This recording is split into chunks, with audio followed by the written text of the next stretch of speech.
Hello folks, welcome back to another video, I guess. This one is going to be on my, well, I call it a 1650, but it started life as a 1450. I just bought this year, at the beginning of spring. Boy, let me tell you, this was a money pit. But it's not like I had anything better to do anyway. When I first bought it, it runs good, but it had some carburetor problems, and the previous owner put one of them real cheap carburetors on it that you can get off of like eBay and Amazon, and I'm not real impressed with them. I certainly wasn't impressed with this one. I had to tear it apart and clean out the needle and seat, and I ended up replacing the needle and seat out of another carburetor that I had, which I'm just glad that was an option. And that seemed to quit the leaks, fix the leaks, I mean. But the muffler box here and the shroud that goes around the muffler was gone, so I had to replace that.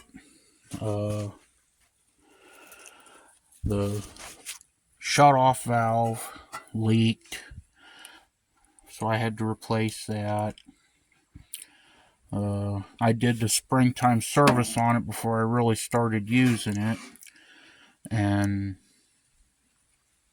I put the spark plug in it, and I went to come out and mow the yard one day, and it heard this loud pop, and I looked under the hood, and the spark plug threads were partially stripped, and I had jerked the cylinder head off and helicoil it,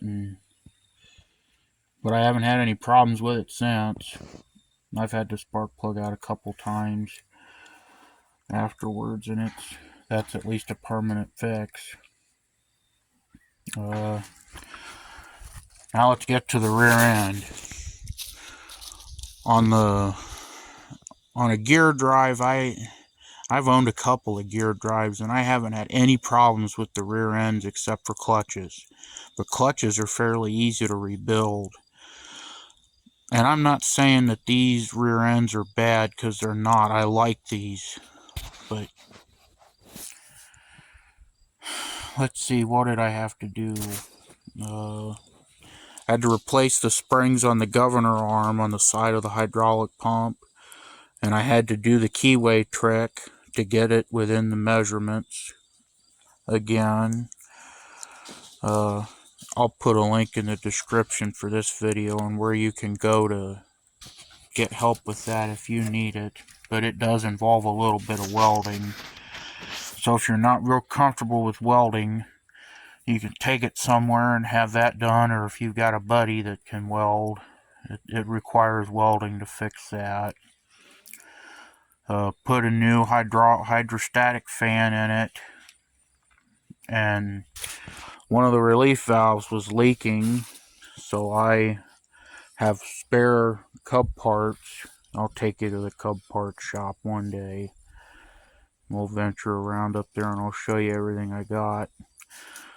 But I had the self-releasing hydraulic relief valves, so I put those in this, and the leak went away for a little bit, and then all of a sudden it started leaking out of that infamous cork gasket. I can't get you a good picture, but you Cub guys know what I'm talking about. So I had to split the tractor, and I figured I'm here, I might as well just drain the rear end fluid and put a new filter on it. So I did all that, and the leaks went away. It also came with turf tires. I had these bar tires off of my 108 originally, so I put them on this, and yeah, they're pretty well shot. But you know, so far they've worked. put new taillights on it. The previous owner had these big honking things that were just awful. I hated them. So I put more appropriate style headlight or taillights on this, and the headlights worked okay. Pardon the mess. It's been a chaotic summer here.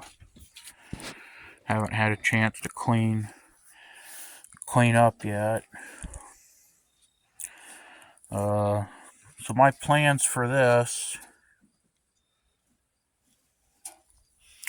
are this winter. This is just my work tractor. This is what I mow the yards with and that sort of thing.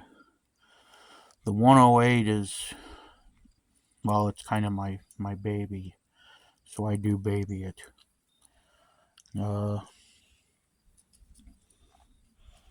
My plans for this winter, I'm going to jerk the motor out, and it's got an oil leak somewhere, and I suspect it's coming out of the PTO seal. So I'm going to reseal it completely, and you'll hear it when I start it, but it sounds like it's a little bit out of time. So when I take the engine out, I'm going to retime it and get it squared away where it needs to be. I mean, it doesn't sound too terrible, but it is a little hard to start. And I think I'm just going to reseal this one. I don't think I have to go through it because it doesn't smoke. It does run pretty good, but like I said, it is a little bit out of time.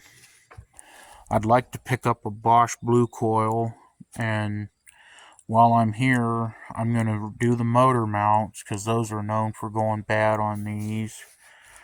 And that'll also give me a chance to get in here and clean up any electrical, like bare wires, that sort of thing. I cleaned up a dash that I had and I repainted it for this.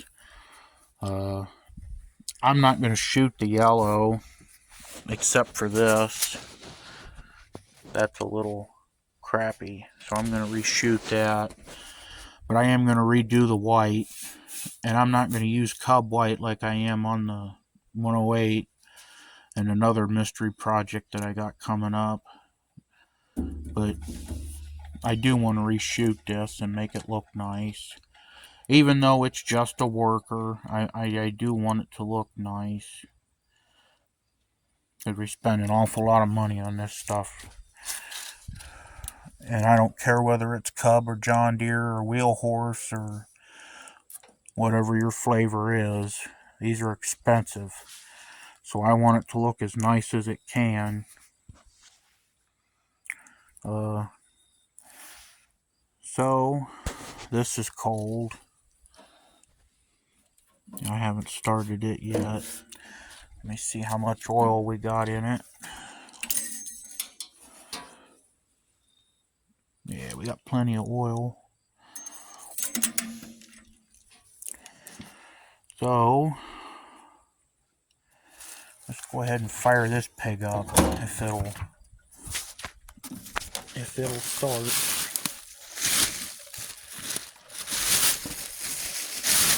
And I'll put my seat cover back up. I can't read the hour meter anymore, so I can't really tell you how many hours are on this, but I'll give you all a good look.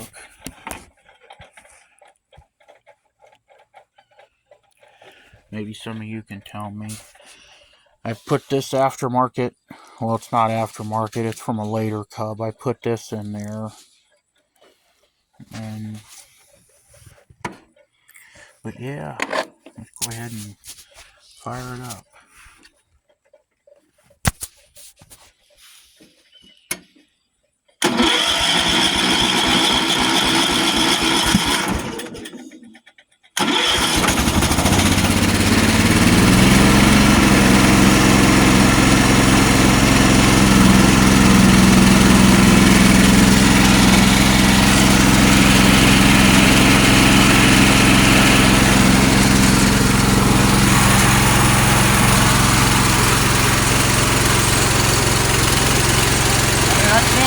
complain about it. It does run good. It just, you can hear it. It's got that tiny little, and I know these colors are known for having a slight miss anyway, but you can tell just a little bit at a time.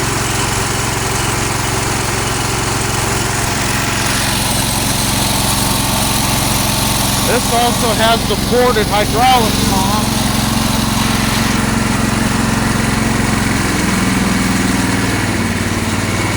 So it's got hydraulic lift, which is just awesome.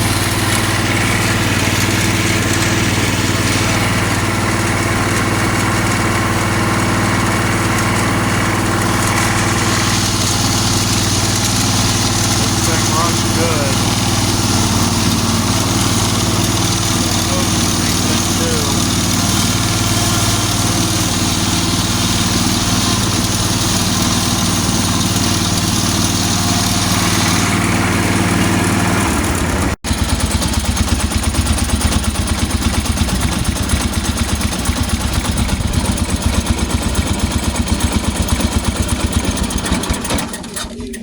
So anyway, this is my 1650.